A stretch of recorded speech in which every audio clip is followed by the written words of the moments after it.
So it doesn't make sense to me that a fire would cause a building to just suddenly collapse. No, it's completely unprecedented. It doesn't make sense to anybody, least of all the firefighters who wanted to go up and put those fires out. Listen to Dan Rather on CBS. What you're seeing are high shots. Now, here we're going to show you a videotape of the collapse itself. Describe that. Now we go to videotape, the collapse of this building.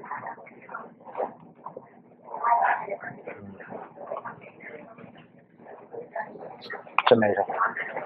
Amazing, incredible, pick your word. For the third time today, it's reminiscent of those pictures we've all seen too much on television before, when a building was deliberately destroyed by well-placed dynamite to knock it down. Whoa, what was that, Dan? Deliberately destroyed by well-placed dynamite to knock it down? You heard explosions, like boom. It's like a distinct sound. It's not like when compression, like boom, boom, boom, boom, boom, like floors that were dropping and collapsing. This was boom, and like you felt a rumble in the ground, like almost like you wanted to grab onto something. That, to me, I knew that was an explosion. There was no doubt in my mind. More knowledge. Well, listen to the BBC. They announced the collapse of this building 20 minutes before it even happened. Using Wi-Fi without NordVPN could mean sharing your private stuff with more people than you think.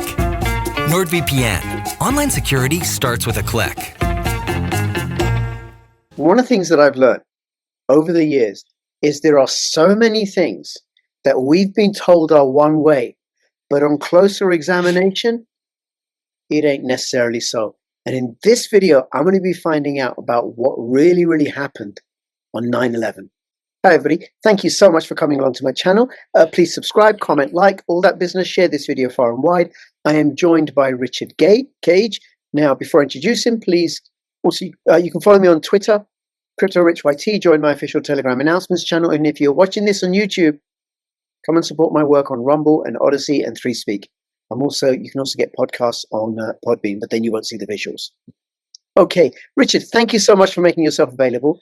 You're welcome. Great to be here. Yes, thank you. You are a San Francisco Bay Area architect, member of the American Institute of Architects, and founder and former CEO of Architects and Engineers for 9/11 Truth. And you're now leading the charge for an investigation into the World Trade Center, like a new investigation, like what really happened with your courageous wife Gail. And people can reach you. Your website, as you can see at the back there, is richardgage911.org. Did I get that right, Richard? I think so. You Okay. got it. Very good. Thanks, Rich. You're so welcome. Now, I remember 9/11, and I remember watching on the BBC News the day that it happened. And then I remember like a day or so later, they found the passports of the alleged hijackers. Everything else got turned to dust. But those passports, not only were they like in pristine condition, they weren't buried under all that rubble and dust. So it did strike me a little bit odd. And then the strike at the Pentagon building, there was no fuselage. Where's the airplane fuselage? Because it takes ages to remove them. Take it away, Richard. Yes, well, those are questions answered by others. And what we're about today is the explosive destruction of the World Trade Center skyscrapers on 9/11. All three of them, 1, 2, and 3. So let's show you about the third tower today. This is pretty darn important, after all. Is this Building 7? Yeah, this is Building 7, World Trade Center Building 7. Sorry, Richard, excuse me. I may interrupt you, right, at various points. You go right ahead. Okay, so Building 7 collapsed about 5 p.m. that day. The Twin Towers were about noonish, around that time, if I recall correctly. And Building 7 didn't have an airplane hit it. It just crashed. Well, that's what we're going to be looking at. Most architects and engineers don't even know about the third worst structural failure in modern history. Of course, after the Twin Towers. Yeah. So we've got 2 planes brought down 3 buildings, actually. And so we go all around the country to architecture and engineering conferences here in America. Mm-hmm. And we present them this building. And I'll show you what happens to it. But here it is, standing just fine next to the tallest buildings in the world at the time they were built, 1973. And, the Building 7 is half the height of the Twin Towers, but it'd be the tallest building in most of our states. Look at it competing with all the other buildings in New York. It shows you how mammoth the towers were. And you're right. No plane hit this building. And it was about... I'm near London, and I think the tallest building in London has got about 50 stories. So it'd be one of the tallest in London as well. And it just looks like that. Yeah, and London has some pretty high skyscrapers. So I didn't realize that Building 7 would compete over there as well. Yeah. It's about a football field in length north of the North Tower. And here it is standing just fine, of course. And even after the towers come down that morning, we have Building 7 standing and doing just fine. It did have some damage to the south side, hit by some of the large structural members ejected out of the Twin Towers, which we'll get to another time. Because we'll be focusing today on the evidence for the explosive destruction of Building 7 and extreme heat. Now, NIST, the National Institute of Standards and Technology, who was tasked by Congress to explain these collapses to the American people, they said that damage to the building wasn't a causative factor in its collapse. But we have a collapse anyway. And we'll look at what was a causative factor, but let's look at this collapse first. As you can see in the upper left is the east penthouse, and it comes down first, and in an isolated incident. And then 6 seconds later, this happens. So we really have to ask ourselves some hard questions, like, what does that look like? You ever seen that before on TV, Rich? No. The old hotels in Las Vegas here in America controlled demolition. And so we had to have another reason besides that, because that involves somebody getting into the building prior to 9/11 and placing charges and so forth. Well, here's Shyam Sunder of the NIST. He's the co-project leader of the NIST report on this building. Let's listen. What we found was that uncontrolled building fires caused an extraordinary event. The collapse of World Trade Center 7 was primarily due to fire. Fires. Okay, well, if it came down by fires, maybe we should look at those fires. Let's do that. Here are some of the fires, and these are the only fires that we have photographic or video evidence of in the building. And they're fairly small, scattered, and not very hot. So, in fact, they're burnt out on the 12th floor up here, where NIST says the worst fires were at about the time of the collapse. And so you can see they're burnt out. In fact, there might be some fire way down here in the West End at 3:50 p.m. Well, they have a computer model at 4 p.m. showing those fires raging around the northeast corner, completely violated by the photos that we have very clear view of those fires. So NIST has made an extraordinary claim and backed it up with a fraudulent computer simulation. So right off the bat, we have all kinds of doubts here. But let's go on. Let's see what kinds of fires have burned in skyscrapers all around the world, actually, and how they have fared. Well, none of these fireproofed steel frame skyscrapers have come down due to fire. Not one of them. And there are dozens and dozens and dozens of them before 9/11 and after 9/11, where we have completely torched buildings. And not one of these came down either. You might recognize one of those, Rich. Oh, yes. Grenfell. Yeah, Grenfell Tower on the left, completely torched. People died. The building has been remodeled now, hasn't it? Yeah, yeah. And Richard, I mean, I'm not an architect, I'm a social worker, but like a fire takes ages to go through a building. The larger the building, the longer it would take to go through. So it doesn't make sense to me that a fire would cause a building to just suddenly collapse the way that it did in that video you showed us earlier. No, it's completely unprecedented. It doesn't make sense to anybody, least of all the firefighters who wanted to go up and put those fires out, because in these that's what they were doing in these kind of fires here. But they were told not to fight the fire in Building 7. Well, let's look and see if it wasn't fire that brought this building down, what might it have been? We have a series of known controlled demolitions on the left, Building 7 on the right. Is there any similarity? Is there enough similarity to warrant an investigation into the possible use of explosives, especially since fire, the official cause of this building's collapse, has never in history brought down a steel frame skyscraper?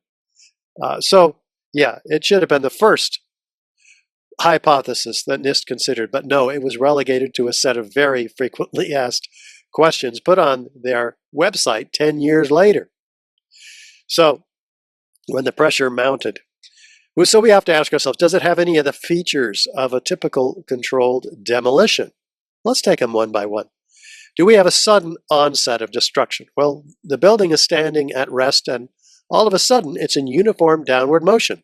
Listen to Dan Rather on CBS. And what you're seeing are high shots. Now, here we're going to show you a videotape of the collapse itself. Describe that. Now we go to videotape, the collapse of this building.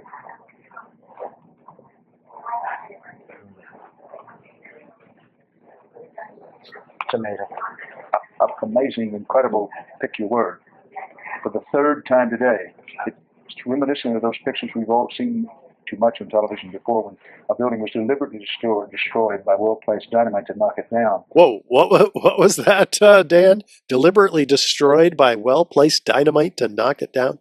Well, he's using his intuition here. In fact, we all have a frame of reference for these things, that controlled demolitions.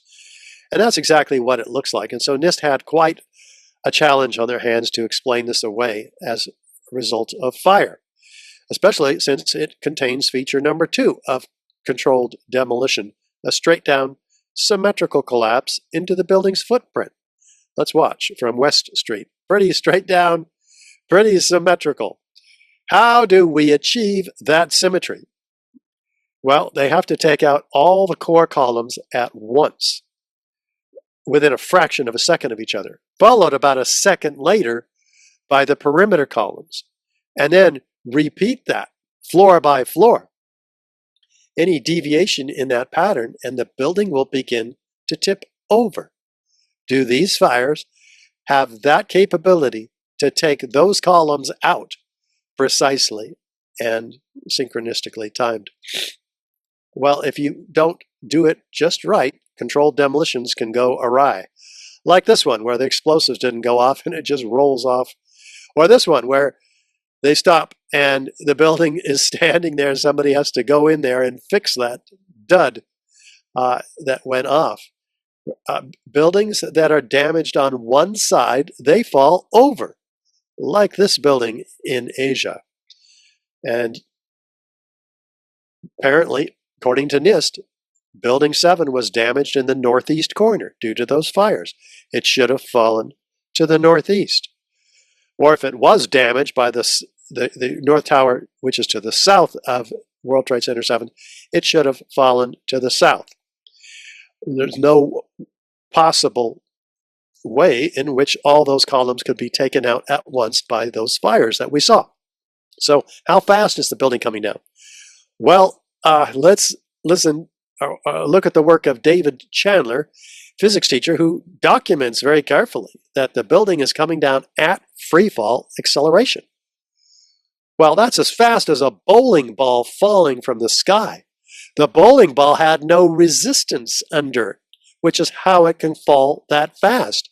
This building had 40,000 tons of structural steel in it, designed to keep it from going anywhere, 3 to 5 times stronger than it needed to be because of the safety factors involved.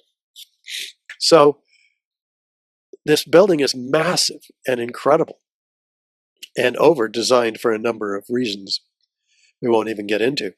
But NIST actually started out denying that it came down by free fall. Then they were embarrassed, publicly embarrassed, into admitting that, yes, it did, you're right, come into free fall in a technical conference that they gave where members of AE 9/11 Truth challenged them. And so they acknowledge and actually publish in their paper, because they said, yeah, you're right, we'll have to fix that. They acknowledge free fall, which is startling in and of itself, but they don't acknowledge the implications of free fall. What are those? That all those columns had to have been taken out at once. If any one of those 80 columns, 81 columns on each floor gave any resistance, the building would have not fallen at free fall. It would have slowed down, but it didn't do that. So can these fires take out all those columns? We don't think so. We look at feature number 5, total dismemberment of the structural steel frame. This was a 47-story moment-resisting steel frame and braced steel frame building also, where the column, moment-resisting means the columns and beams are rigidly welded one to another. And the X-braces you saw are in addition to that. This building, yet, though, fell into a pile 6 stories tall, like a house of cards. This is not what we see in natural collapses. What we see is a building that has fallen. Typically, it will fall over. We recognize it as a building in the aftermath. The columns and beams are not severed one from another. The concrete is not pulverized to a fine powder. They don't fall like a house of cards. Are these fires capable of causing that then? No, fires would just create a natural collapse, like something like we just saw. So, just saw here. They wouldn't have got hot enough to melt the steel beams for it to collapse that quickly. Is that right? That is absolutely correct. And I'll explain that in a moment because we're going to be looking at that. But first, let's see if there's any witnesses of explosions. NIST says there were none. And yet we have half a dozen right here. Here's Daryl, a medical student, interviewed on 1010 WINS radio in New York that evening. We were watching the building actually because it was on fire. The bottom floors of the building were on fire, and we heard this sound that sounded like a clap of thunder. Turned around, we were shocked to see that the building was. It looked like there was a shock wave ripping through the building, and the windows all busted out, and it was horrifying. And then, about a second later, the bottom floor caves out, and the building followed after that, and we saw the building crash down all the way to the ground. The building followed after the sound of a clap of thunder, the shock wave ripping through the building and the windows busting out. Not those things happening as a result of the building falling. Again and again, you're going to hear this specific order of events. Listen to Daryl, a medical student. Excuse me. That was Daryl. This is Kevin McPadden, former Air Force medic. You heard explosions, like boom. It's like a distinct sound. It's not like when compression, like boom, boom, boom, boom, boom, like floors that were dropping and collapsing. This was boom, and like you felt a rumble in the ground, like almost like you wanted to grab onto something. That, to me, I knew that was an explosion. There was no doubt in my mind. Okay, no doubt in his mind, nor this gentleman, Bill Rosati, from what he saw. I was standing like 2 blocks away, and all of a sudden I just seen a big flash, and then I seen the building coming down, and I just seen people just running everywhere. A big flash, and then the building coming down. Okay, well, how about Richard Rotan's deputy director of the Emergency Management Office, or Center, which was on the 23rd floor. Listen to his experience inspecting the building. Then he had to go into that building to assess it. You could hear the building creak above us. You could hear things fall. You could hear the fire burning. You could see columns just hanging from the upper floors, gaping holes in the floors up above us. There was an elevator car that was blown out of its shaft and was down the hall. An elevator blown out of its shaft that was down the hall? Well, the elevators are on the interior of the building. And he clarified later that that elevator cab was blown 30 feet away from its original hoistway. Well, the damage to the south side of the building was down here. So that damage and the dangling columns up above him inside the building could not have been a result of the damage to the exterior either. And he would have described that as huge daylight opening in the exterior of the building, which he did not. Other witnesses of explosions include Barry Jennings, who, along with Michael Hess, Mayor Giuliani's attorney, had been called to a meeting on the 23rd floor in the emergency center. And they didn't realize that the building had been evacuated after the two planes hit the towers, but before they came down. And this is their experience after they got up to the 23rd floor and were trying to get out of the building. When we got to the 8th floor, I started walking to one side of the building. That side of the building was gone. The first explosion I heard when I was on the stairwell landing, when we made it down to the 6th floor. Then we made it back to the 8th floor. I heard some more explosions. What's the sound? Like a boom. Like an explosion. More than one? Yes. We started walking down the stairs. We made it to the 8th floor. Big explosion. Blew us back into the 8th floor. When we get outside, a police officer comes to me and says, you have to run. We have more information of bombs, so you have to run. Information of bombs? Well, bombs like this heard in the late morning of 9/11 in the vicinity of Building 7 by these first responders? Yeah, here's one of the guys. He can tell you I'm okay, all right? Here, hold on. You want to call your mother or something?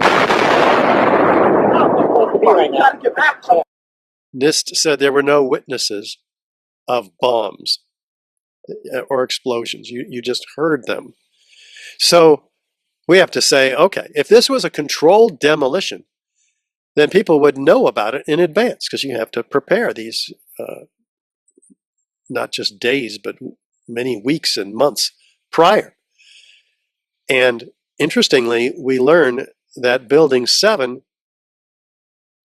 by the evacuation numbers that NIST provides, it was only half occupied, very interestingly.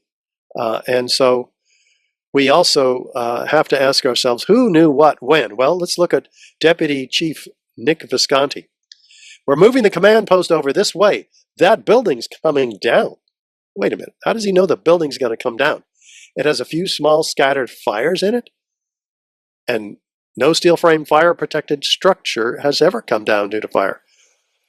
Well, okay.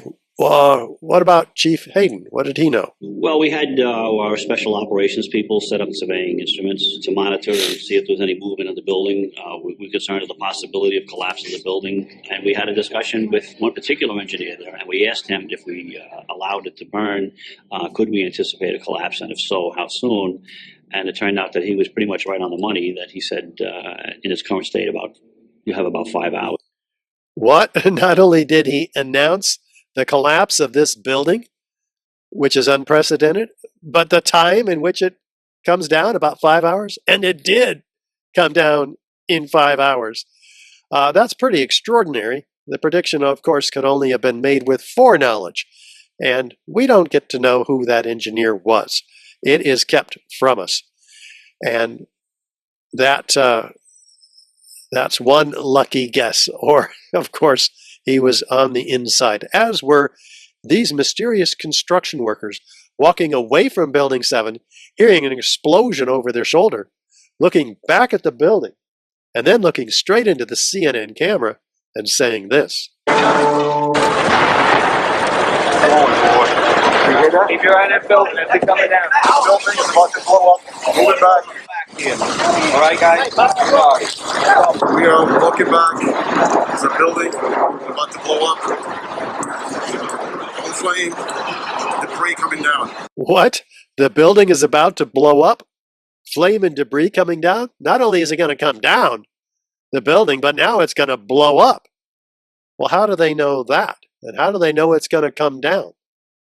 Well, what did Kevin McPadden, former Air Force medic, hear before he heard those explosions? He and others are held back about 6 blocks from the building because they were told it was going to come down. And here's what he hears on a radio held in the hands of who he believed to be a Red Cross worker. At the last few seconds, he took his hand off, and you heard 3, 2, 1. What? Do fires bring buildings down to countdowns? What is really going on here? This is pretty darn incredible. Examples of foreknowledge. Well, listen to the BBC. They announced the collapse of this building 20 minutes before it even happened. Now, more on the latest building collapse in New York. You might have heard a few moments ago, I was talking about the Salomon Brothers building collapsing. And indeed it has. Apparently that's only a few hundred yards away from where the World Trade Center towers were. And it seems that this was not a result of a new attack. It was because the building had been weakened during this morning's attacks. We'll probably find out more now about that from our correspondent, Jane Stanley. Jane, what more can you tell us about the Salomon Brothers building and its collapse? Well, only really what you already know. Details are very, very sketchy. Sketchy indeed. The building is still standing behind her, and she had just announced its collapse. So what's going on here? Well, the BBC apologizes for this grievous error, citing the confusing events of the day. Does that make them psychic? I mean, you got to do something about your news service over there. They're awfully, really, really good. Well, even better than them. CNN announces the collapse of a 50-story building that morning. That went down at 10:45, they say. Well, there was no other 50-story building or 47-story building other than Building 7 that came down. There was no other building that came down. There were some badly damaged buildings. But had this building come down at that time, we may not have any photographic or video evidence of it because of the massive dust cloud released when the Twin Towers came down just earlier, like 15, 20 minutes earlier. So maybe it was supposed to come down at that time. And maybe those mysterious construction workers walking away from Building 7, hearing that explosion and saying the building's going to come down, maybe they were walking back from the building and having fixed a dud that didn't go off at the right time. That would connect some dots for us. We don't exactly know what happened, so we're going to go and look at some of the experts, like Danny Jawenko, one of the top European controlled demolition firms. Danny Jawenko is the expert on this in Europe. What did he say? Dit is controlled demolition. Zeker weten, zeker weten. Er is nagekomen. Dit is in opdracht gebeurd. Het heeft een team gedaan van experts. A team of experts did this. Interesting, a hired job. Okay, that's very helpful from a professional in the field. How about Kamal Obeid? A localized failure in a steel frame building like WTC7 cannot cause a catastrophic collapse like a house of cards without a simultaneous and patterned loss of several of its columns at key locations within the building. Does that sound like something fires can do? So this got the attention of Professor Leroy Hulsey, one of the top forensic structural engineers in the country. And he's asking the question, you know, if this building can come down, and there are hundreds of other similarly designed buildings like this, if they can come down at free fall on top of the firefighters and the occupants in the building, we got a serious problem. We got to follow this up and find out exactly what happened. So he assembled a team of PhD students, and he analyzed this at the University of Alaska, and with two competing software platforms, finite element analysis, to corroborate each other, and they did. And they both found out that, gosh, if we take out columns 79, 80, and 81, as NIST claims failed first, you would have what we intuitively know, that the building would begin to tip over. So then they said, well, gosh, what do we have to do to get the building to behave like the video did? Well, they had to take out all the columns in the building, floor by floor, and then exactly that is what happens. In fact, you can see it here compared to the video in the middle and compared to NIST's computer simulation on the right, where even when they had 6 years to back engineer this computer model, they couldn't get it to behave like the building. They had to release 400 structural steel connections every second, like ultimately the team from the University of Alaska did, because it didn't fail when they just it didn't fail symmetrically when they took out those 3 columns. And the building, NIST's computer model, stops after 2 seconds. You don't even see it after that, because they had to stop it because it was beginning to tip over the entire building and crumple up like a beer can. So they stop it, so we don't see that. So what are the findings of the Halsey study? Fire did not cause the collapse of this building. The temperatures were not high enough to cause the weakening of the steel framing. To answer your question, Rich, earlier, no, the temperatures were not high enough. And primarily because, but not only, the steel members are fireproofed. They have 2 hours of fire protection on them, meaning those beams could survive for 2-hour fires. But there's only enough fire in one area to burn 20 minutes, and even as NIST acknowledges. But also, they found that the thermal expansion did not result in a loss of support for the beams and the girders. And the collapse of this building was a global failure involving what? The near simultaneous failure of all the columns in the building, and not a progressive collapse as claimed by NIST. Well, that's very helpful, and that went around to engineering circles as far and as wide as we could send it, and caused quite a stir in the industry. So now we have to ask, well, since the University of Alaska didn't speculate as to what could have taken out all those columns at once, we have to ask ourselves, what could? And we look back to FEMA, the Federal Emergency Management Association, who did the report before NIST came in and took over. And by the way, threw out this entire Appendix C to the Building Performance Assessment Team report in 2002. And none of this information you're about to hear was included in the NIST report. This is, again, scientific fraud, because it includes a metallurgical examination of the steel from both Building 7 and the Twin Towers. What they see? Never before observed eutectic reactions, intergranular melting, capable of turning a solid steel girder into Swiss cheese, like you see in this piece of World Trade Center 7 steel that they examined, with silver dollar-sized holes. Go ahead, Rich. What are eutectic reactions? This is when you add sulfur to thermite, which is the only thing that can create this, because office fires don't get a quarter these temperatures typically. So you add sulfur to thermite, and we'll look at this carefully, and you get thermate. It becomes much more effective at cutting through steel. That's what a eutectic is. Right. Pretty much on the money there. Some metallurgist will be more specific, but they documented rapid oxidation and sulfidation with liquid iron. Wait a minute, liquid iron? What's that? That's molten iron. That's 3,000 degrees Fahrenheit iron. About half of that, 1,500 degrees Celsius. So we don't have anything in the official narrative that can achieve these temperatures.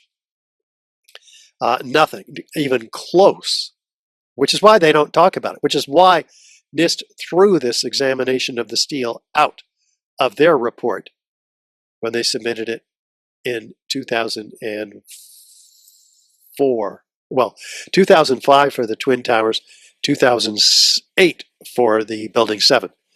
Sulfur formed during this hot corrosion attack on the steel.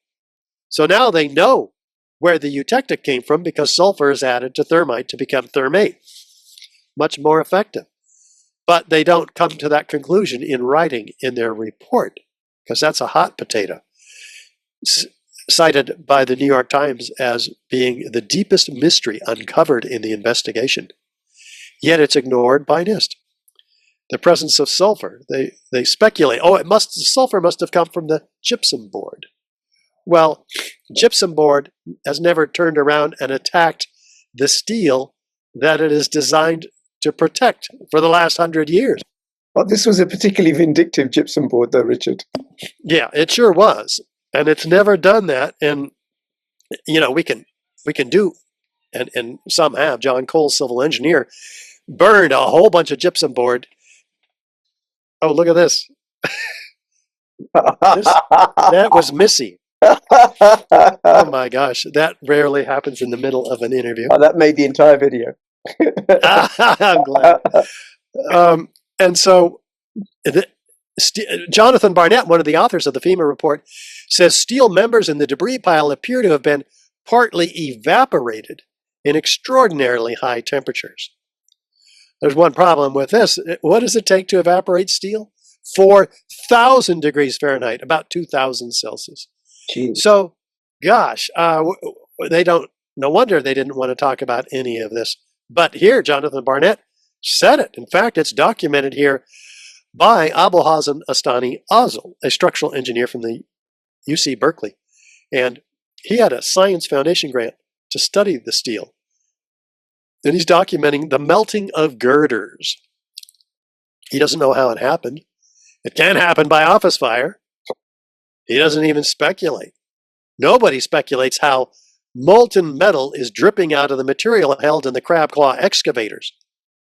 Well, guess what? We know by the color of molten steel or iron what its temperature is. We're exceeding 2,500 degrees Fahrenheit, 1,370 degrees Celsius. How do we get such temperatures? Not from jet fuel, by the way. Jet fuel burns about 600 degrees in open air. It might have been we don't have all those treasury records and secret spy agency files that burned furiously, all that paper. Well, you're referring to the tenants of the World Trade Center 7, probably, which includes the CIA, the FBI, the IRS, the Department of Defense, DOD. We have a lot of very high-profile clients in the tenants in this building. And yeah, so that may or may not have something to do with why Building 7 was taken down. We can speculate a lot about that. Office fires in the very worst test conditions get to be 1,830 degrees. So still, we're half the temperatures associated with molten iron. Nothing in the official narrative can possibly account for these temperatures. But what can? Could thermite account for it? What is thermite anyway? An incendiary used by the military, thermite is a compound of iron oxide and aluminum, which when ignited sustains an extreme heat reaction, creating molten iron. In just 2 seconds, thermite can reach temperatures over 4,500 degrees Fahrenheit, quite enough to liquefy steel. We know that open-air fires cannot burn hot enough to melt steel, but metal had melted at the base of the towers. Appendix C of the FEMA report describes sulfur residues on the World Trade Center steel. The New York Times called this the deepest mystery of all. Sulfur slightly lowers the melting point of iron, and iron oxide and iron sulfide had formed on the surface of the structural steel. Sulfur used with thermite is called thermate, producing even faster results. Well, maybe we're getting somewhere here, Rich, because if thermite were used, well, that would explain the presence of sulfur, and nothing else could. And it would explain the incredible temperatures, 4,000 to 5,000 degrees. Thus, the evaporation and melting of steel and iron. And iron, it would specifically explain the presence of iron, not steel in this case, but molten iron, elemental iron. Well, we have it in the forms you just saw, all of which is the evidence of ignited thermite. Is there any evidence of ignited thermite in the World Trade Center dust? Yeah, lots of it. And found by who? The U.S. Geological Survey in their particle atlas of the World Trade Center dust that they produced in 2005. What did they find? Billions of previously molten, meaning 1,500 degrees Celsius, iron meaning the byproduct of thermite, microspheres, meaning that they were produced under pressure because aerosolized liquids form themselves into spheres because of the surface tension. So all of this can be explained quite easily. And in fact, the EPA didn't explain it, but they said it is a signature component of the World Trade Center dust. It's used to distinguish World Trade Center dust from common office building dust. Wow, but you don't know where it came from? You didn't figure that out? Somebody figured it out somewhere. Because up to 6% of some of these samples are what? Previously molten iron microspheres, amounting to about 4 tons altogether throughout all the World Trade Center dust. So R.J. Lee group does analysis on the dust also, and they find that these are formed during the event, not before, by the iron workers welding the building together, not afterward by the iron workers cutting the building apart, but during the event. So what could produce billions of previously molten iron microspheres during the event? Well, we could do an experiment. Experiment is the arbiter of competing hypotheses. Let's do one. Let's burn some thermite. A small amount here producing what look like thousands of sparks, but which cool and fall into the pan as previously molten iron microspheres throughout all the World Trade Center dust. So all of that was evidence of ignited thermite. Is there any evidence of unignited thermite in the World Trade Center dust? Yeah, team of 8 international scientists led by Niels Harrit in Copenhagen do their own analysis of 7 independently collected samples, and they find these curious red-gray chips. They thought they were paint, but unlike paint, they're attracted to a magnet, and they get real curious then because this paint doesn't have that much iron in it. So the red-gray chips are taken into a study with X-ray energy dispersive spectroscopy, and what do they find? Quantities of aluminum and iron oxide, the ingredients of thermite. So they have the signature of thermite in these red-gray chips. They get real curious now. They zoom in 50,000 times, and they find nano-sized particles of iron oxide crystals and aluminum platelets. Particles that are 1,000 times smaller than the diameter of a human hair. This is highly engineered nano science. It's organic. It's set in a matrix of organic material, oxygen, silica, carbon. Organic material is added to TNT to become more explosive. It's what expands rapidly as a gas and knocks things over. That's how high energy explosives work. Whereas normally the incendiaries work by means of massive heat, 4,000 and 5,000 degrees Fahrenheit, about half of that Celsius.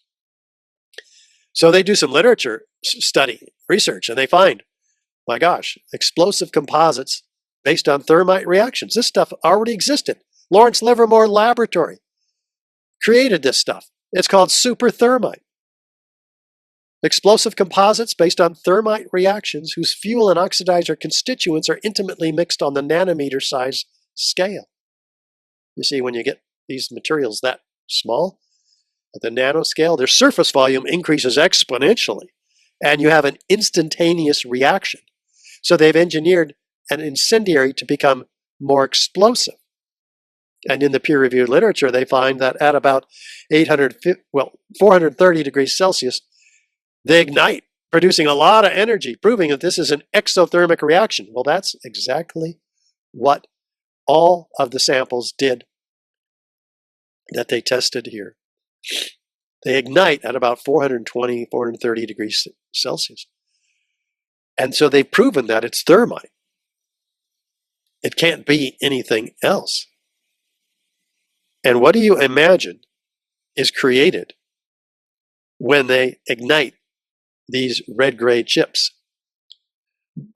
Molten iron microspheres.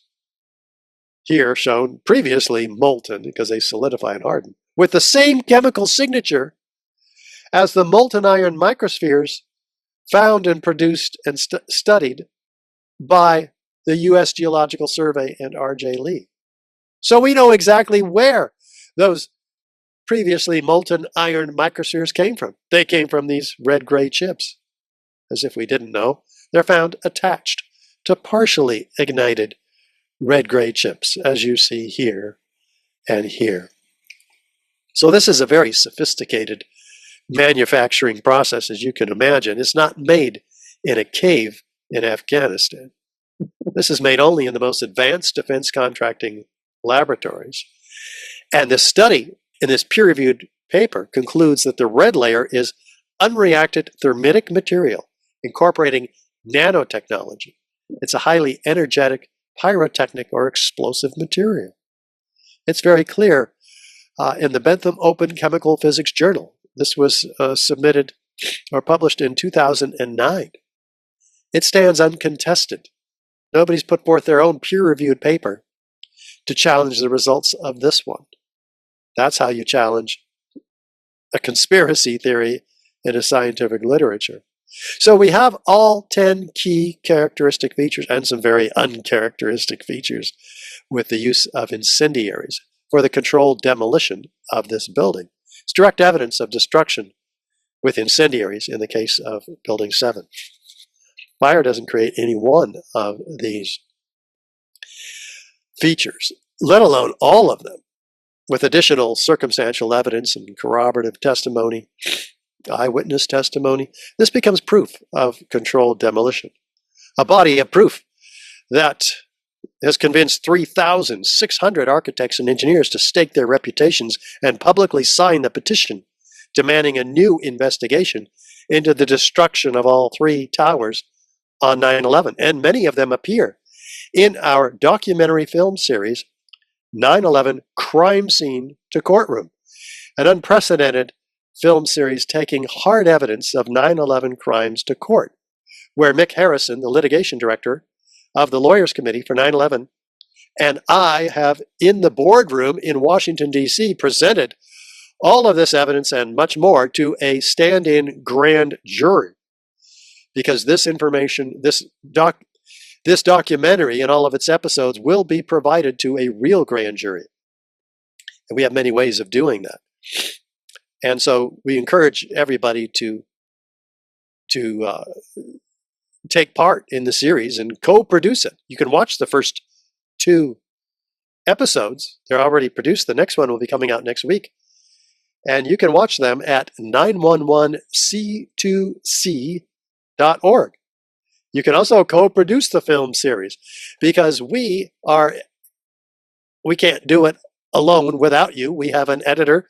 He is working hard, and he is a 9/11 truth advocate, but he can't work for free. And so we are bringing this. We're in post-production now. We've already filmed everything. So we encourage you to support the project with a $10 donation, a $100 donation, or even a $500 donation will put you on the credits of the film series, every episode, as an executive producer. So thanks in advance for considering that. It's really important because as we consider the evidence at the World Trade Center Building 7, we have to ask ourselves, if that was a controlled demolition, and I believe that we've just proven that it was, then we have to look at the Twin Towers. And so I'm just going to give you a sneak peek right now because I think we've run out of time. But what we have in the way of a hint is both towers shown collapsing is what we're told, but they're obviously being destroyed by hundreds and hundreds of explosions, which are causing upward, outward, arching streamers, a geometry of fireworks, freely flying structural steel sections weighing 4 and 8 tons each, laterally ejected out of the towers, landing 600 feet up to that far, outside of each tower. So, yeah, this is not a collapse at all. And by the way, what's trailing these structural steel sections? Thick white smoke clouds. What can that be? Office fires cannot be responsible for burning steel, accountable. Steel is not flammable in office fire conditions. So what's trailing these? Well, we looked at the evidence of thermite, one of the byproducts of which was molten iron. The other one is aluminum oxide ash with the thick smoke, which would trail those steel components. So when we move on, we'll be looking at the features of controlled demolition relative to the Twin Towers also. Do we have a sudden onset of destruction in the Twin Towers? Well, let's take a look. The building is at rest, and all of a sudden it is in uniform, smooth, downward motion. There's no jolt or hesitation upon impact of the cold, hard steel below the point of plane impacts. Same thing in the South Tower. It's at rest, and all of a sudden it's in smooth downward motion. Well, this is not congruous with the gravitational collapse that we've been told. What we've been told is that the upper part, in fact, drives the whole rest of the building down to the ground and then destroys itself. This is called the crush down, crush up theory by Zdeněk Bazant from Northwestern University. He produced this and submitted it for peer review just 2 days after 9/11. The rest of us are freaked out. We don't know what hit us. Who did this to us? When's the next plane coming? Not this guy. Apparently he locked himself in his den, producing the key theoretical basis for NIST's column failure theory. So, yeah, we have lots of questions. In fact, it took engineers 10 years to decode this piece of mathematical wizardry. And it starts off by violating Newton's third law of motion, which we talked about just recently, looking for evidence of it. The top part hitting the part below the plane impacts would produce an equal and opposite reaction or destructive force. Take a Mack truck and run it into a Volkswagen. There's going to be some massive damage, right, to the lighter, weaker structure. Does it matter if we drop the Volkswagen onto the Mack truck? No. The lightest, weakest part of a structure cannot possibly destroy the cold, hard, heavier, intact steel below. In fact, take a look at the size of these columns. And they get larger and larger and heavier until halfway down we're 52 inches by 22 inches. And then the steel begins to infill and it becomes almost solid steel at the bottom. Well, let's ask ourselves, what is really happening to the Volkswagen on top? Let's take a look. Is it driving the rest of the building down to the ground? We can see that it's not. Let me make it easier. Look at the lower red line.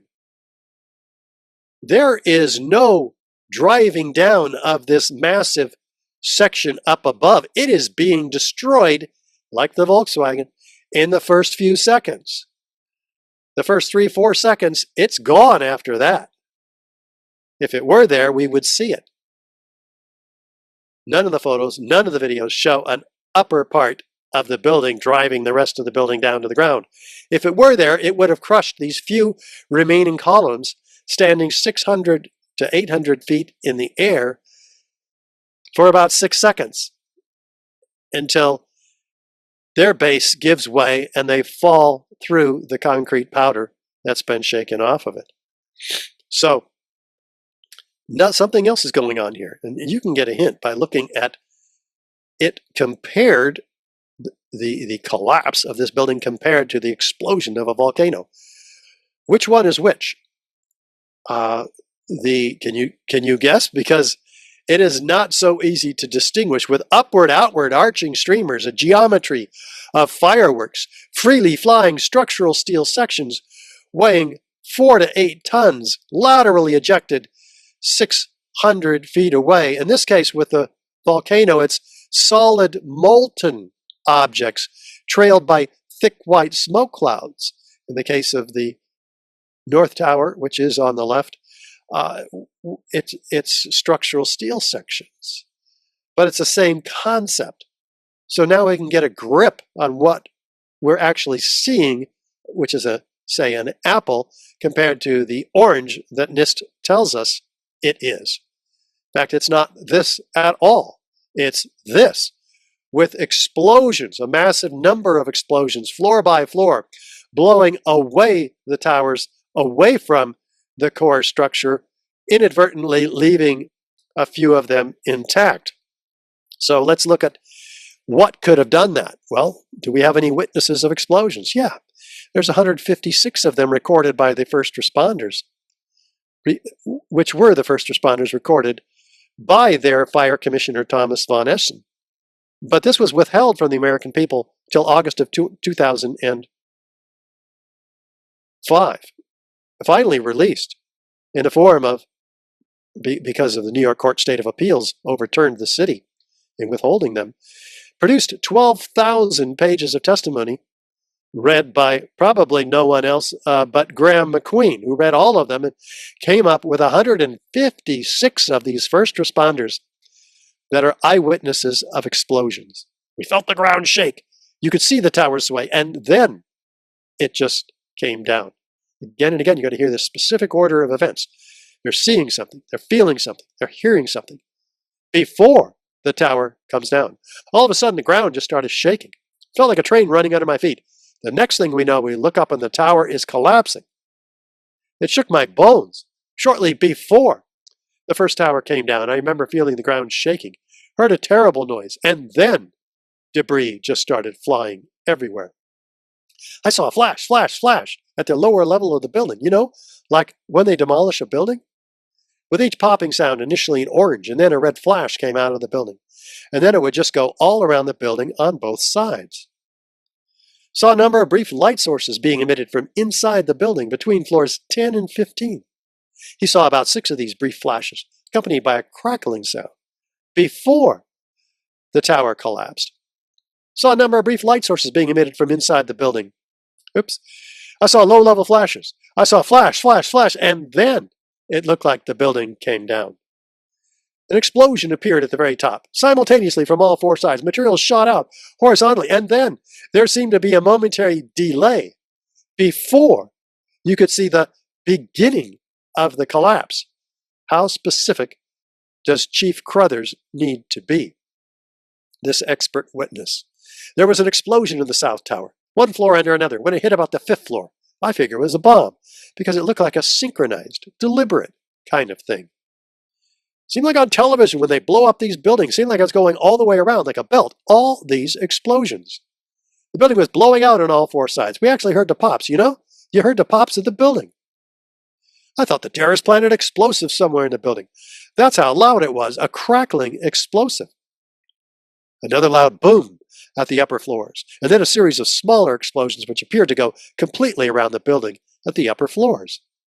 And another loud earth-shattering blast with a large fireball that blew out more debris. The lower level of the building, you know, like when they demolish a building, that's what I thought I saw. Do you see any flashes? I said, yes, I thought it was just me. He said, no, I saw them too. Everybody else, I think at this point, still thought these things were blown up. So I was fully expecting anything else to blow up.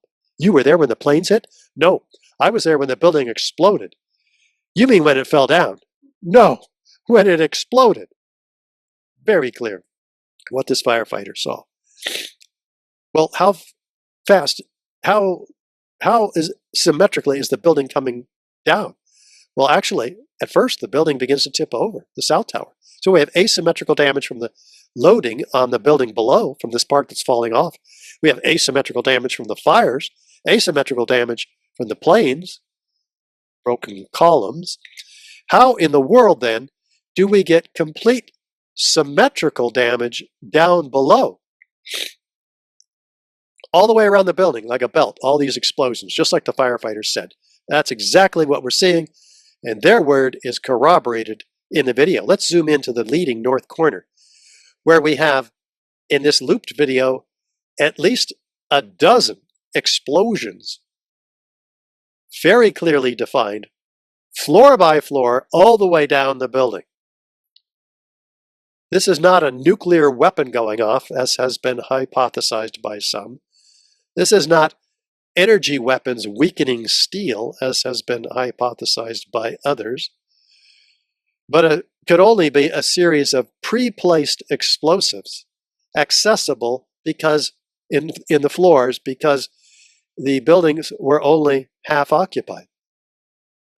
So this is definitely, this gave them room and time to place these explosives, which we need to look at also as isolated explosive ejections, called squibs, in the controlled demolition industry, occurring 20 stories down, 40 stories down below the zone of destruction. They even occur as far down as 60 stories down. There's no accounting for these squibs in the official narrative whatsoever. Everything's supposed to be taking place up at the top. Well, on the left side of the South Tower, you see a dozen squibs. What's the word? Coming out at the exact same time on the left as the building begins to tip to the right. Well, these must be destroying the rigid frame of the structural steel system, because it doesn't act as a rigid body and rotate off the rigid body below it and fall onto the ground below. It basically acts more like a liquid and just settles back down into the building below. Well, how fast is it coming down? David Chandler, physics teacher, documents that it's coming down at 64% of gravity. That's about 2/3 of free fall. In other words, it's accelerating, getting faster and faster each second, the definition of acceleration. It's not slowing down when it meets what? 90,000 tons, 80,000 tons of structural steel beneath the point of plane impacts? No, there's more steel on the facade of this building than glass. So we have 47 massive core columns, and we have 240 steel perimeter columns in these sections that are 37.5 feet tall, with 3 columns tied together with spandrel panels, 3 of them. What happens to those? Well, let's look at the feature 7, lateral ejection, and find out. They are impaled in skyscrapers all around the towers, and they're ejected laterally up to 600 feet, destroying the Winter Gardens that far away in the World Financial Center, destroying the Deutsche Bank building such that it had to be disassembled floor by floor. These sections are incredible, and they are ejected laterally, freely flying, as you can see, out of the towers and trailing what? Thick white smoke clouds. Again, structural steel members are not flammable in office fire conditions. Something else is going on here. This one's about to hit building 7. How does gravity work? It works out. And then, gravity works down. This should have gone down, but it's going out. And then gravity begins to take over and you get a 45-degree angle. There's enough energy here to hurl a 200-pound cannonball 3 miles. And there's a lot of cannonballs coming out of the towers and well beyond the boundary of ground zero. By the way, Rich, if 100,000 tons of steel framing is distributed outside the tower's footprint, is it also available to crush the building? No, it's not. And that is the real problem for the official narrative. Well, maybe it was the concrete that was crushing the building, because there were 110 floors. We're going to see what happened to them here. They were each an acre in size. 4 and 8-inch thick concrete. 110 acres. Concrete poured on metal decking, supported by lightweight steel trusses. We're looking for 110 of these assemblies. How many do we find? 0. Not 1 acre size floor. Not 50, not 20, not 1. Not even a half acre, quarter acre, 16th acre size floors. Most all of them have been vaporized. In a real pancaking collapse, we see pancakes at the base, like this gravitational collapse in Mexico due to an earthquake. What happened to the concrete? Oh, there it is, pulverized in midair to a fine powder, as a matter of fact. And how could that happen? Well, one thing we know is that when concrete is heated above temperatures like 1500 degrees, this particular study, ASTM C856, says it can turn to white powder. It reduces to its original hydration products: gravel, cement paste, aggregate, sand. So that is a possibility of what happened here, because all the photos and videos show the pulverization of concrete in midair to basically baby powder, 100 micron particles on average. Spread out where? Through lower Manhattan. Well, wait a minute. If the concrete is powderized and spread from river to river, and 30% of this concrete of this dust is concrete in a blanket 3 inches thick, then we have to ask ourselves, was it available to crush the building? No, it certainly wasn't. So this is a third of the weight of the building, each of them. The steel was a third of the weight of the building. Together, that's 2/3 the weight of the building that's not even available to crush the building below. But Zdeněk Bazant used all of that weight in his calculation that he submitted 2 days after 9/11. Not only that, he doubled the mass up above, and he decreased the column energy absorption capacity below by 3 times. That's what the engineers found when they finally were able to decode this piece of mathematical wizardry. It was completely rigged in favor of a collapse, and it remains NIST's key theoretical basis for their column failure theory. It was refuted by the engineers who decoded it, Tony Zambodi, Richard Johns, Gregory Zudolinski, and it was submitted for peer review in the same paper, publication, Journal of Engineering Mechanics, but they wouldn't publish it. Why? They said it was out of scope. Wait a minute. How is it out of scope to publish a challenge to a previously published paper in that same journal? It's not. And that's an ethics violation that was challenged and is now a lawsuit against the American Society of Civil Engineers. So stand by for the results of that. How could they have gotten into the building? Well, maybe under the guise of a fireproofing upgrade, which was going on the months and years prior to 9/11. And interestingly, some of those floors were the same floors hit by the plane. Could there have been nanothermite applied as a liquid under the guise of a fireproofing upgrade? Because we do have intumescent paints, which are applied as a liquid and that are fireproofing. So that's a possibility. Kevin Ryan at digwithin.net examined this and many other important research projects to help give us a clue about what really happened here. If you had access to the core, to the elevators, you'd have access to the core columns and beams throughout the core. But you'd have to saw through about 2 inches of gypsum board on every floor or so to access the core columns. So, interesting.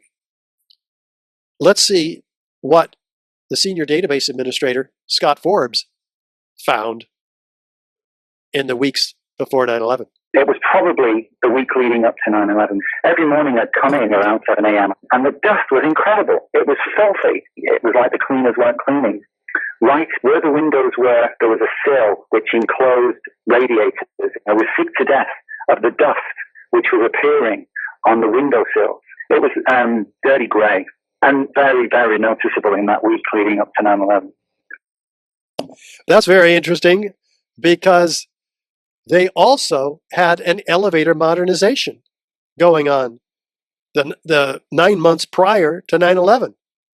Very interesting. The ACE elevator had this contract. They came out of nowhere to get this contract. Why would the Port Authority have given one of the largest, most sophisticated elevator modernization programs in the industry's history to a small maintenance company contractor with basically just one customer? Yeah, they got this contract from ODYSEE Elevators. Go ahead, Rich. CIA front, because that's how the CIA operate. Well, it needs to be investigated, absolutely. This was the largest elevator modernization in the world, documented in Elevator World, March of 2001. Was it the whole thing just a front? Would they have put all that money into something that they knew was going to be coming down? So, yeah, Ace Elevator, by the way, like Larry Silverstein, the owner of the World Trade Center, who had a meeting every morning up at the windows of the world, just happened to miss his meeting that morning due to a dermatology appointment. Well, these gentlemen had another appointment. 50 of them were pulled out to a union meeting to discuss business. And so they missed the whole event also. So we got to ask ourselves, and easily the largest and most perplexing structural failures in history, what happened to the steel? Well, 400 truckloads a day were lined up, starting just 2 weeks after 9/11 and days after 9/11, to cart this steel to the landfill to be put on barges sent to China for recycling, before investigators could get their hands on it and do a proper forensic investigation. Wow.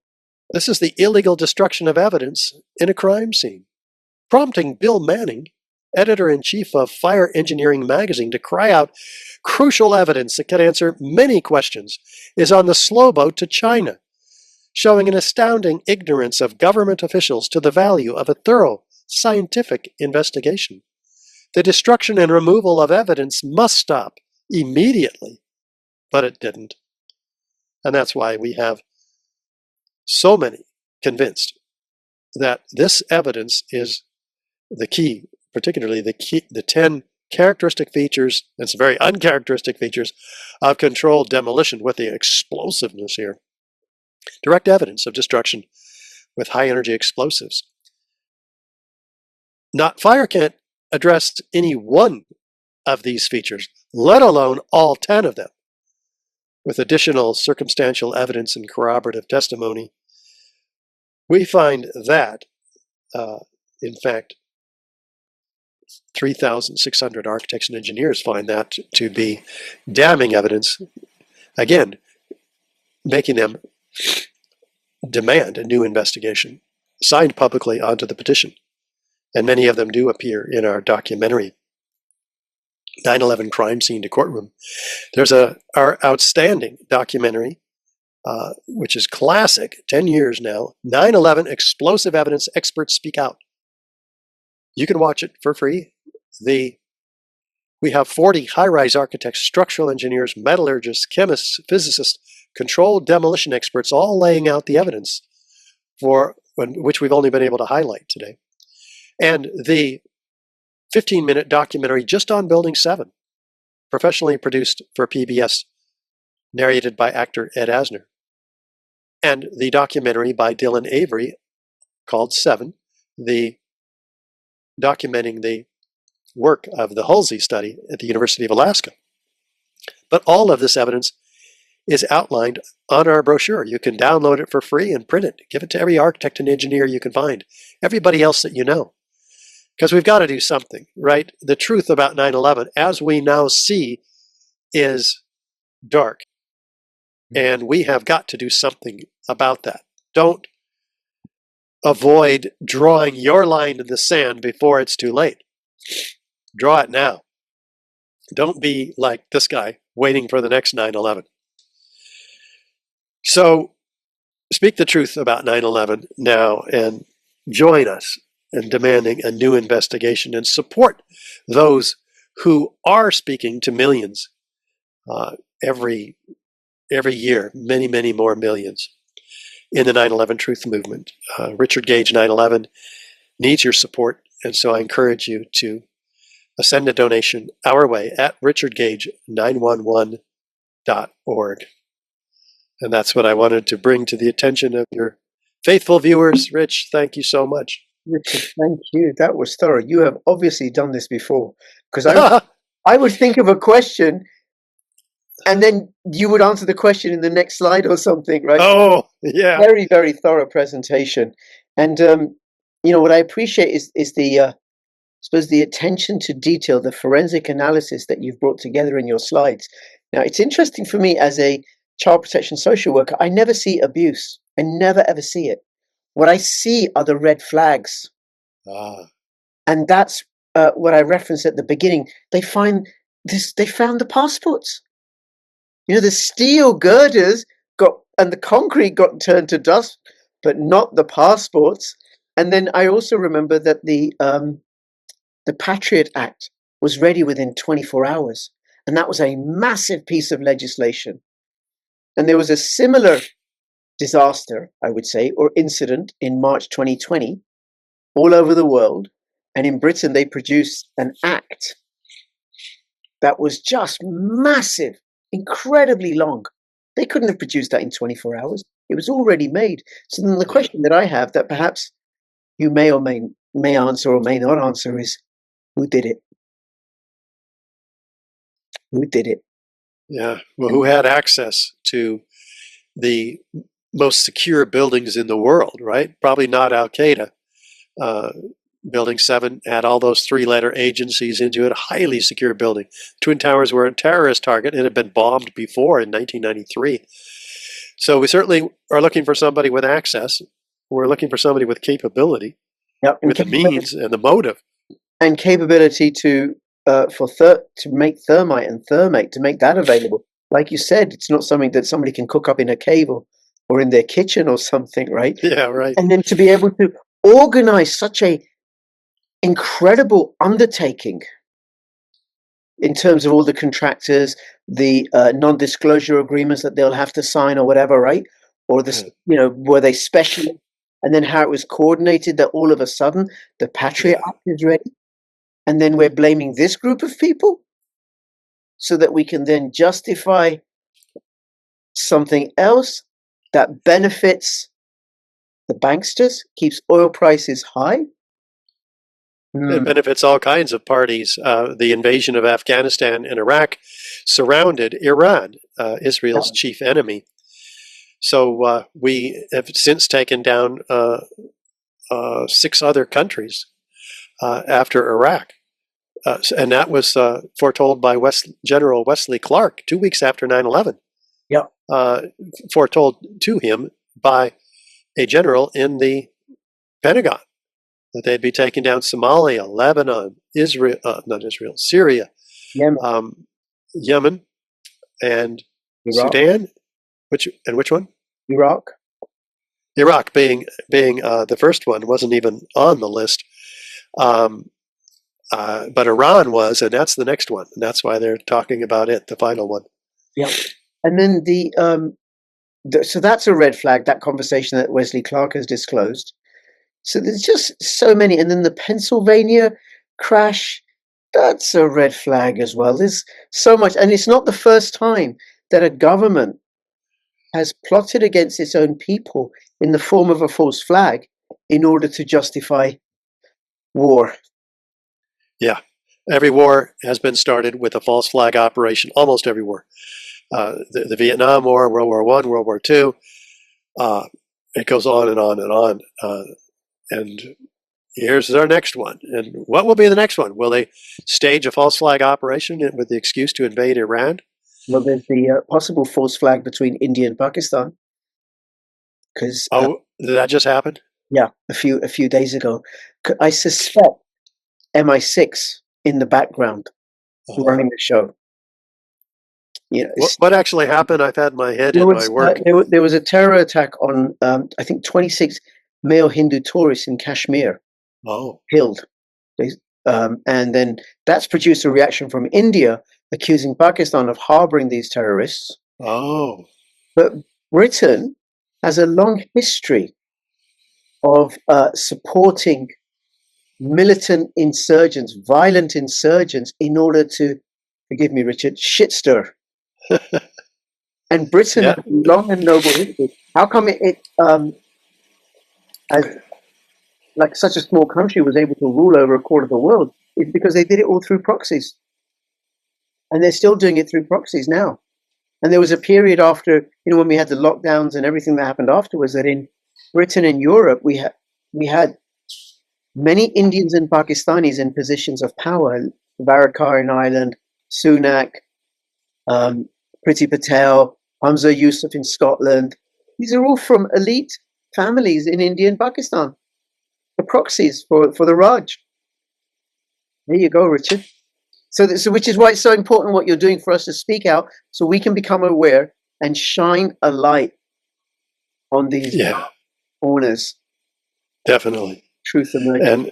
And I'm encouraging all of your viewers to do just that. Send this podcast, Crypto Rich, to every architect and engineer you can find, everybody else that you know, your elected representatives.